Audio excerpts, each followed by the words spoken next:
Good evening. Ira Epstein, and here we are with your SPDR ETF stock market wrap-up. And this wrap-up is for the evening of Monday, February 10th, 2025. I hope you're as tired as I am. I'm worn out from the Super Bowl. I had a huge party. It went very well with ribs, chicken, and all kinds of side dishes. It was a heck of a lot of fun. The game stunk, unfortunately. I would have liked it to be much, much closer than it turned out to be. What can you do? And I didn't understand the halftime show at all, but I guess I'm too old to get that. I read about it. I understand what was going on after reading about it, but I still don't get it. All right, as we take a look at what we see through here, you can see how the market is sitting and everything closed up. But events happened today. So before I get into all this, maybe we take a look at the reports you have, and then I'll go to the event that just took place. National Federation of Independent Business are going to give you their January Business Optimism Index. That's at 5 in the morning. It's been running out around 104, 105. Red Book Group will come out with weekly retail sales for the week, last week, and that comes out 755. It's been running 4.5%, 5% increases. Fed Chair Powell, okay, now he's got a 2-day speeches that he has to, well, it's actually question and answer period. He gets to read a statement, and then after that, it's question and answer period. He starts with the Senate Banking Committee, and then he goes to the House chamber the day after on Wednesday. On Tuesday, we also get the 4, 8, and 17-week patterns. They're going to come out for the auctions. We'll see where that's going to carry the market right now. We're going to get supply-demand report. That's going to come out at 11. And the president is going to issue tariffs. So I nearly fell there. What the president did is the president decided to issue tariffs on steel and copper. And how he did this is he all of a sudden made a move. And in that move, he signed 25% steel and aluminum tariffs on everyone. So if you're shipping it to the U.S., you have the tariff, no exception. Canada, Mexico, everybody included in what this is about. That's a pretty big deal. All right.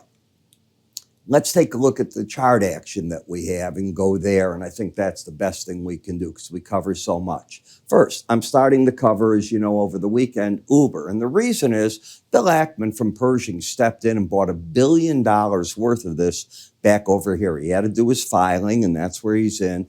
The market took one look at that and said, it's a pretty sophisticated trader. He sees something. What he sees is pretty simple.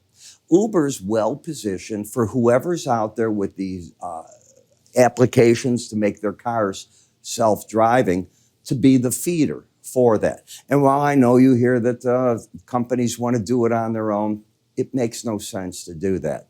They're the natural feeder for it. Why do you have to go in and do that? In fact, Lyft just did a deal today, and they'll be doing this in June.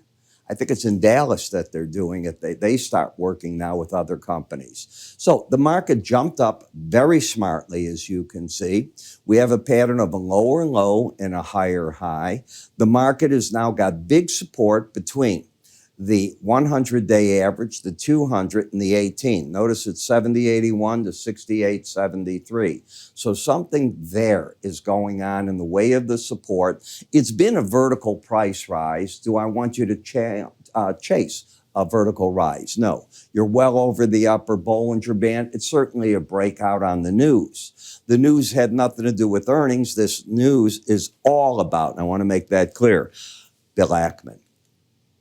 When you look at the pattern, you're overbought over the upper Bollinger Band. You have a breakout. You have a base now in the market. If you were to take out these lows, then I would be very concerned. So as long as those lows aren't taken out, I think on the first reasonable break, you're going to see buyers come into the market that feel that they don't want to be left behind. I see people on CNBC stepping in and just buying it up here already. In Dutch Brothers, nothing runs forever. They've had a neat run. I'd be very leery of buying this stock up here without more of a break. You've got everything bullish. You've got the embedded reading. You've got the trend up. You've run the upper band. But I think it's probably going to give you a bit more of a break in this market. CrowdStrike, same thing. embedded readings, a vertical rise, I'd wait for a little bit of a pullback. The fact that President Trump signed today the tariffs, and he said there's 2 more days of them coming, should put you on alert. What are the other tariffs that he's going to do? By the way, now you don't have to worry about paper straws. He has signed where he would like to have plastic straws. I hate the idea because they're not biodegradable. You've got to have something else. That's why we had paper in the first place. And by the way, you know, I watch everybody fighting about all these executive orders and what he's doing it. Do you all remember when President Obama came in and he left-handed? I remember him sitting at that desk and just saying, I got a pen, I got a phone, and I'm going to be signing these orders. He opened the door for all this. It was him. And it just keeps going and going. I hate that this is how it's done, but you can't take that power away. And I realize it's in court and the battles are going on. Does Trump have the authority for this? Does he have the authority for that? The problem the courts have is, how do they control the president? I don't know. All right. You've got to have separation of powers. And I don't know that they have that right one way or the other. I'm not a legal scholar. Nor are you probably. Some of you are, but not all of us. In Rivian, first time it's trying on a closing basis since back here, since January, early January, if you will, to stick its head back over the 18-day average. Why? Because they're now able to sell, this is what they said in their announcement, to fleets. So if you're a commercial owner and you need their vans, the ones that they've been building similar models for Amazon, that deal's over with Amazon. I think they only delivered 20,000 of them, not the 100,000. But the deal ended. They got a big investment of capital from it. Amazon, I think, owns 17% of the company. And now they can sell to other fleet operators. So they're in there and they will grab market share now. So that is something you want to see. You can be a commercial operator with one truck and they can sell it to you, but you can't be a private person trying to buy one of their vans. I don't get it, but that's how it is. All right. When we look at K-Web, you know, everything China investors are grabbing right now, and I get it. And I've tried my darn best to explain things to you. Come March, that is when we're going to find out how they deploy in China everything that was agreed to back in December and then in January. So they had the monetary meetings, then they had policy meetings of their Politburo, and now we get to the point where they tell us how they're going to do it. So the market is anticipating that. And the market is also realizing this race in AI, China is pretty sophisticated in what they're able to do. And these companies have come alive. On good breaks, they're worth looking at. Toll Brothers, until these interest rates give us a turn, you're under the Bollinger Band. I'm not a bottom picker. I'll let somebody else do that. Same thing in XHB. You're down to the lower Bollinger Bands. I don't see anything there. In XLF, higher lows, higher highs. And look how the market has just faded back underneath that 80 reading. So now the odds favor because you lost another embedded reading that before you go back through the high you just made, that prices are likely to go to 5104. In XLI, you've been nowhere for a long time. You're stuck against the 18-day average. You're really not drifting one way or the other. I don't see any reason to get involved. Energy has climbed back up in the energy select sector to the resistance of the 18, the 200, and the 18-day average. A close over 90.86 will be a breakout look.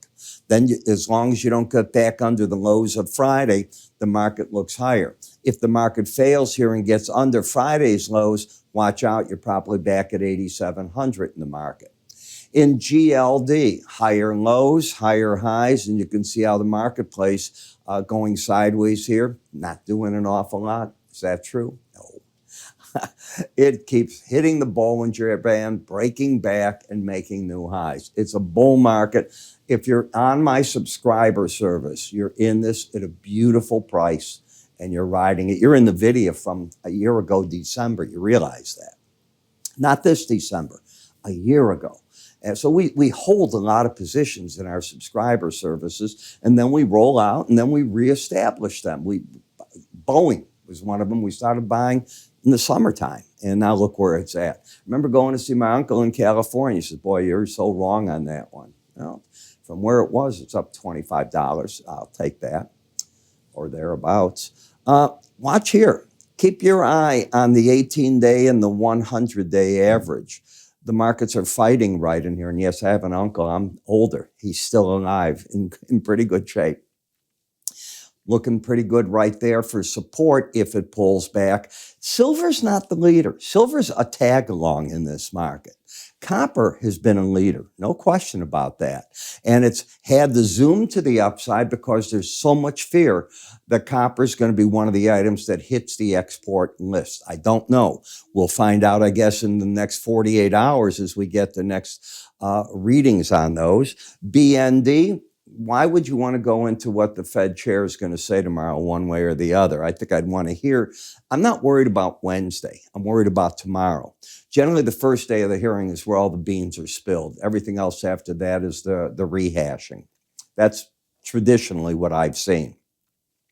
Dollar is void of everything. Just back and forth action here. The futures market looks better than UUP. It's funny how the two flip back and forth. Like GLD looked so much better than futures markets, gold, and easier to catch on the upswing. It was just the way that it worked out.